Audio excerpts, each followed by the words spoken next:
A retrospective look at the power sector in 2022 holds a bleak hope. It has been a circle of stunted growth and shamble of failure from the transmission, generation and distribution subsectors. Now, like Nigeria's economy, the power sector has refused to progress due to lack of investment and managerial competence. Nigeria needs an estimated 25,000 megawatts to 40,000 megawatts capacity to serve its over 200 million population. Now, still, currently, the installed generating power capacity is about 12,522 megawatts, and transmission and distribution infrastructure can only deliver an average of 4,000 megawatts to businesses and homes. Now, let's take a look at how the sector fared in 2022, as we have in the studio engineer Michael Oluwagbemi, co-founder and executive partner of Lofty Inc. Allied Partners Limited, and he is also a board member of Rural Electrification Agency representing the Southwest Zone. Good morning and thank you for joining us. Good morning. Thanks for having me. Yeah, good morning and happy New Year to you. Same to you. Yeah. Well, so now you've listened to this introduction. Yes. Will you agree, especially looking at the 2022, happenings in the power sector, the many collapses and all that. There were a time, of course, that Nigerians were celebrating some improvement and all that, but it's still been very bumpy one. What's your own assessment of the power sector in the last 1 year? Yeah, well, good morning again to your guest and Happy New Year.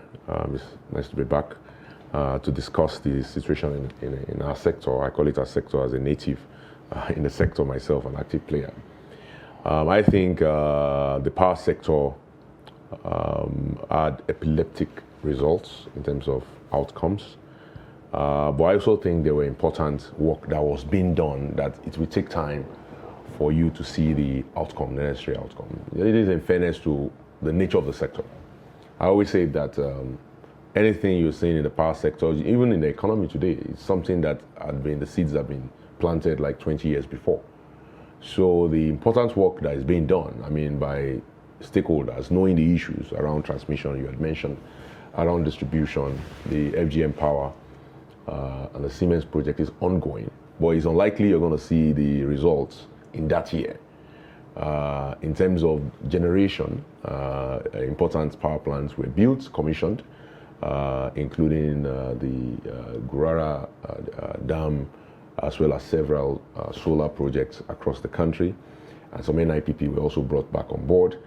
But again, it will take time for you to feel the impact of these investments because it's a big sector, and a big sheep or a big elephant, if you turn it around, you might not feel it in the immediate, but in the long term, you will begin to benefit. What we cannot do is we cannot go back to the bad policies that brought us to where we are. There were bad policies that the nation adopted as its raison d'etre in the 70s, 80s, and 90s, especially the 70s and the 80s. What are these bad policies? Well, one of it is the obvious one. If you're a Nigerian, you lived in this country in the 70s, 80s, you know that you hardly saw a NEPA bill. It hardly came to you. You just used power. And so our fathers and grandfathers, they used up the power that we are now suffering. That's what it is. Because when you don't pay for power over a long period of time, then you don't get the investments to build additional capacity. And then your population overtake that capacity, and then you are trying to catch up. So what we are doing now is that we're playing catch up. We're playing catch up because of the bad practices and policies in the power sector in the 70s, 80s, and 90s. We did not meter, we did not collect. Even the tariff was not correct.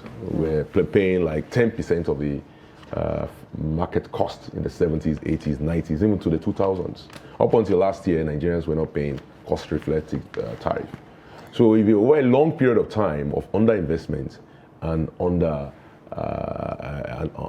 building in terms of capacity, then we are suffering the consequences now. So what we need to do is that we need to do the right things and stick to it, and hopefully continue to do the investment that will then get us back to normal. Yep. All right, now for a while now we've been hearing stakeholders say it will take time, it will take time. In time things will get better, but it doesn't seem to happen. Like things don't actually seem to get better in the power sector. And some analysts actually say that they believe that is the opaque manner of privatization of assets that is a major problem. Do you agree? Everything is a major problem, right? I mean, it's very relative, depending on how you're looking at it. Yes, the privatization could have been done in a better way to get better results. Even the current management, you can still argue it can be optimized so that the results can appear faster, right? I mean, there's never a perfect human system, and I always say that. But the reality is that it's not just one, just like an accident that is about to happen. It's not just one thing that the driver does that causes the accident. It's a series of actions, right, that's happen to lead to a chain of events that often lead to an accident. And that's what we are. As far as the power sector is concerned, we're in an accident scene. And that's why it's chaotic, it's epileptic, and the casualties here is the Nigerian people and the Nigerian economy. I mean, people forget that various areas of the economy, for example, the textile industry, disappeared, lost 2 million jobs because the power industry collapsed from the 80s. In 1981, Nigerian textile industry employed 2 million people. Today, it employs less than 50,000. And everything in that industry can be directly correlated to the power sector.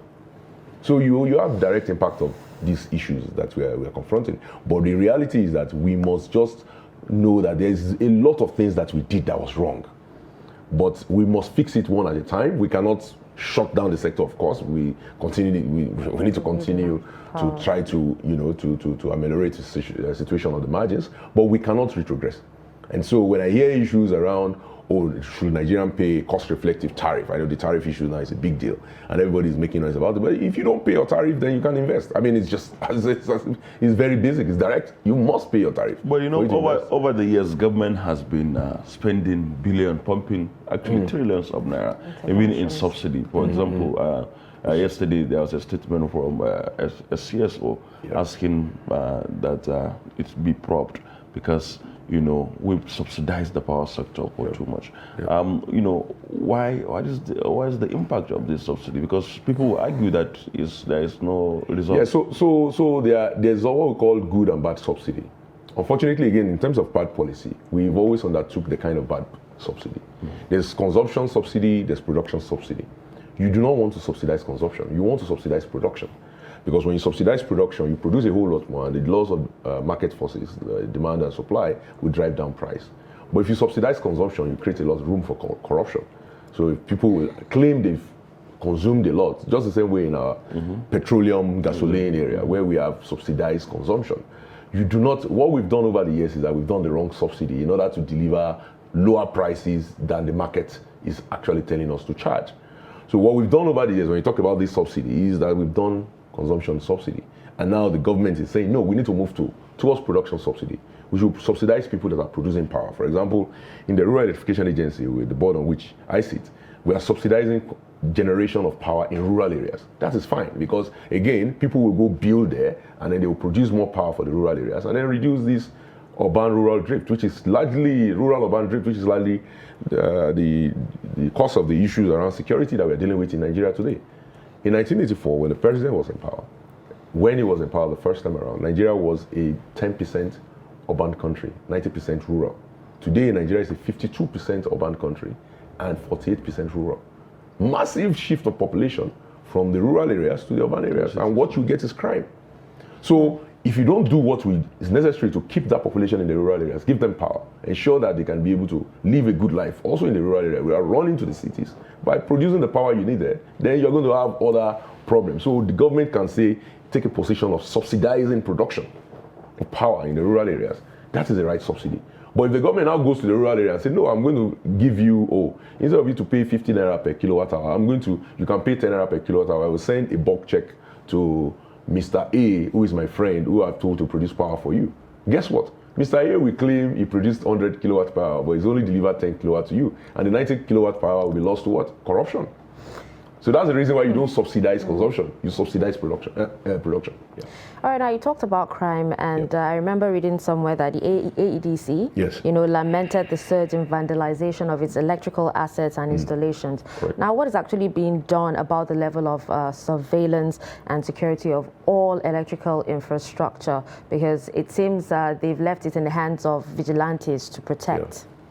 Yeah, it's an unfortunate situation. It's not just the power sector that is going through this. The infrastructure sector, I would say, is experiencing this sad situation where the country is borrowing to build up its infrastructure stock.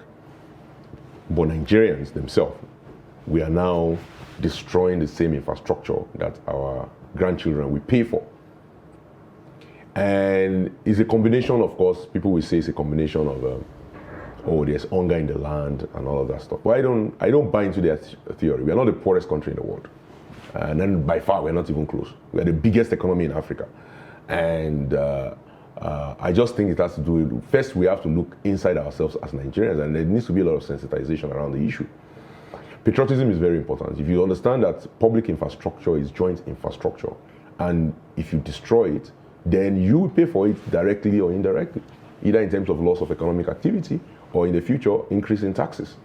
So there needs to be some work done in the area of sensitizing Nigerians around it. For example, I see Nigerians, even roads, you see communities just go and build a speed breaker on a federal highway. What they've done is they've destroyed the highway. They don't realize it.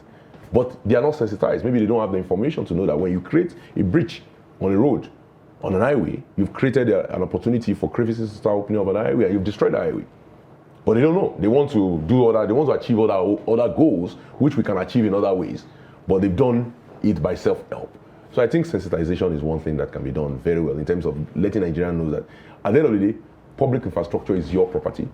And if it gets bad, we will tax you more to rebuild it.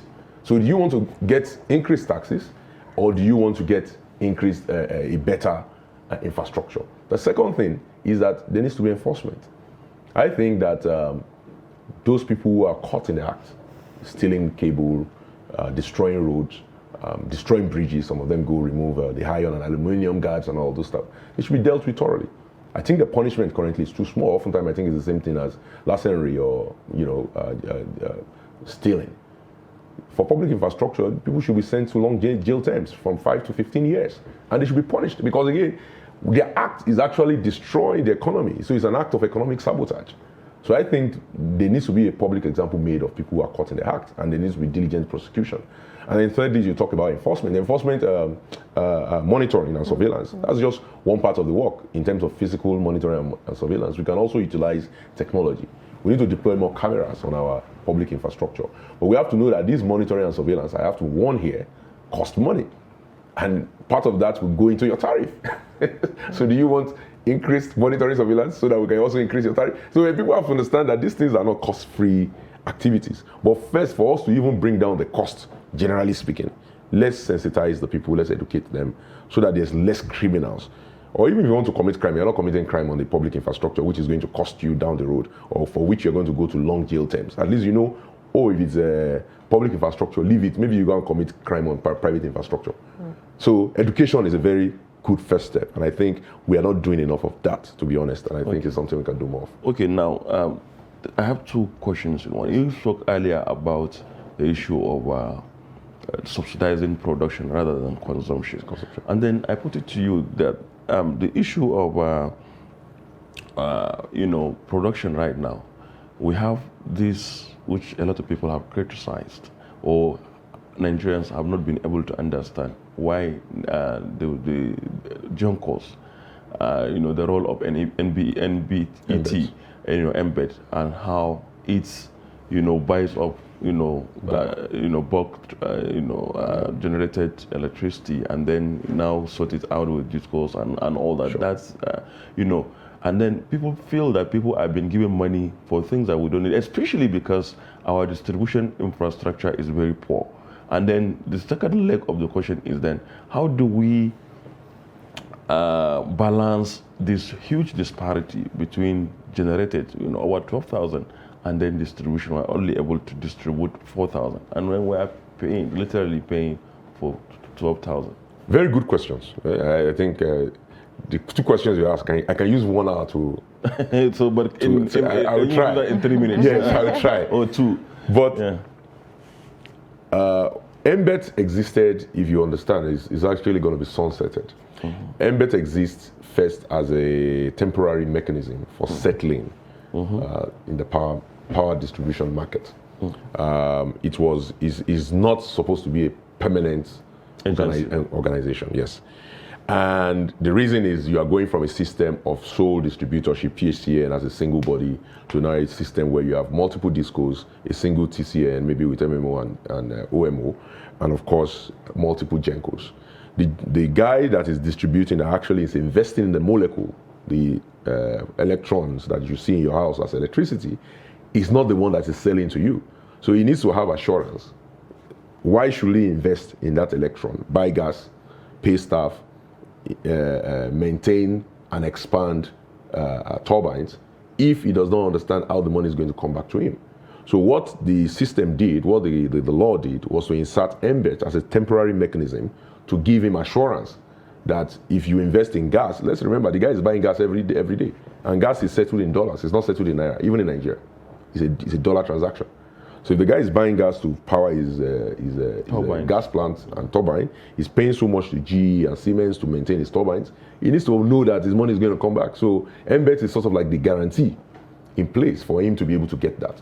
Now to the point that, well, MBET knows, they cannot get the full money back from the DISCOs. Why are they committing to the GENCOs? Well, the first thing I have to say is that generally speaking, what they commit to the GENCO is what we call some kind of, it's not even so much of a guaranteed pricing, is that if you supply, you will get paid.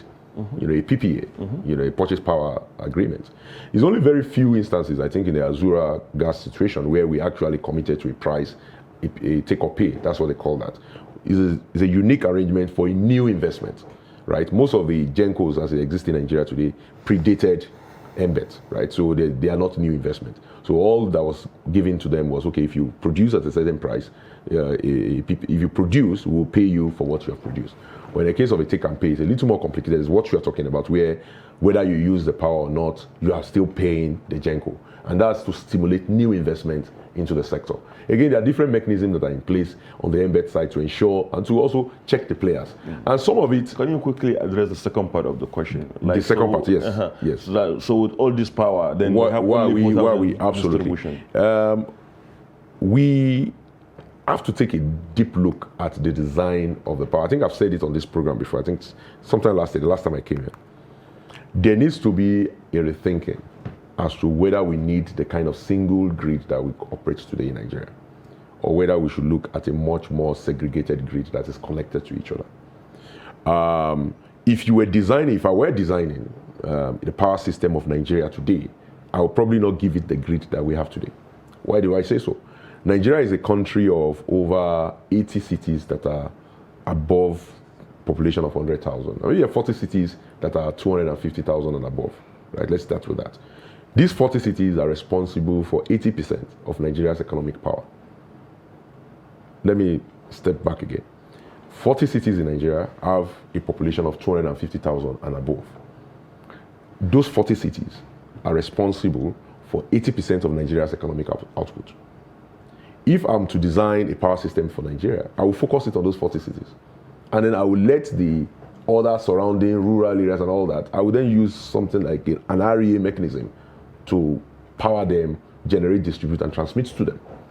I won't do an overall national grid that we have today, which is very, very, quite difficult to manage. Because once one leg, say in Calabar, breaks, then it affects the entire system and the entire system collapses. So we need to look at that. To me, I think that's something that is so fundamental in our thinking as we go forward. If we want to fix the system that we have today and ensure the 12,000 megawatts we have installed capacity, we can distribute it, we must look at the potential for us to maybe break the current grid into smaller chunks and then connect them, or focus the grid, or even rethink the way we privatize in the first place. The way the GENCOs, the TCN and the DISCOs are broken up and it's fragmented, is that the right way? Is it not better for us to have GenCos associated directly with DISCOs? Have EGMI supply Lagos directly. EGMI is about 1,000 megawatts. Why is, if Lagos gets 1,000 megawatts, today it gets about 500. If Lagos gets 1,000 megawatts, Lagos will be fine. Is the problem about the type of grid, or, because reports actually say that the grid that we have right now is outdated and we might need to invest on a new grid? Well, I wouldn't say there's no grid that you can just say is outdated. All right, you've not invested in the grid. That's the answer. I mean, you've not, over the years, you've not done the SCADA system, you've not done the monitoring system, you've not invested in the kind of high voltage interconnection line that you need to put into that kind of grid. You've not done your backup reserve power, spinning power. There's so many things you can do with Nigeria's grid today that will make it updated, but it requires money, right? So the question to you is that should you spend all that money to maintain a massive single grid, or you are better off breaking it into chunks so that you don't require that much level of money again? So for those of us who are experts in the sector, we are saying, no, I don't think we should spend that much money to maintain. What is the benefit of powering areas of the country that only contribute 20% to the economy? I should focus on the 40%, the 40 cities that gives me 80% of the economic power. That's what I should do. It's an economic, again, power is not a political commodity. It's an economic commodity. But it's a social service, isn't it? No, it's not. Power is not a social service. And again, this is the mistake. That was the thinking behind our current design in 1960, that power is a social service. It's not. If it's a social service, then we should provide for it the way we provide for healthcare and education. We should provide free power. We don't provide free power. Nobody can sustain free power in the world. Power is an economic service. So we should be focused on these 40 cities. And the interesting thing about the 40 cities in Nigeria is that they are distributed all around Nigeria. Lafia is one of them. So it's not as if it's one part of Nigeria that has the 40 cities. The 40 cities are all across Nigeria. But what we are saying is that instead of taking power all the way from EGMI, put it in the national grid, lose 40% of it because you have line losses, then EGMI sends it to Osogbo, Osogbo now sends it back to Lagos. How does that make sense? Something that is already scarce. You don't put it in the national grid and waste it again. What you do is you send it from EGMI as 1,000 megawatts, send it straight into Lagos. Maybe it loses 50 megawatts, it gets to Lagos as 950, and Lagos gets the power it needs. It's just common sense. Okay. Okay. Thank you very much. I don't know, Usaina has another question for you, but it's been quite a enlightening session with you. And of course, as you said, it will take hours to really dissect this power issue. Thank you very much, Engineer Michael Oluwabemi, co-founder and executive partner at Loft Inc., Allied Partners Limited, and also a board member of the Rural Electrification Agency, for joining us this morning. We hope to have you another time to discuss some more on this topic. Thank you so much. It's a pleasure. Yeah.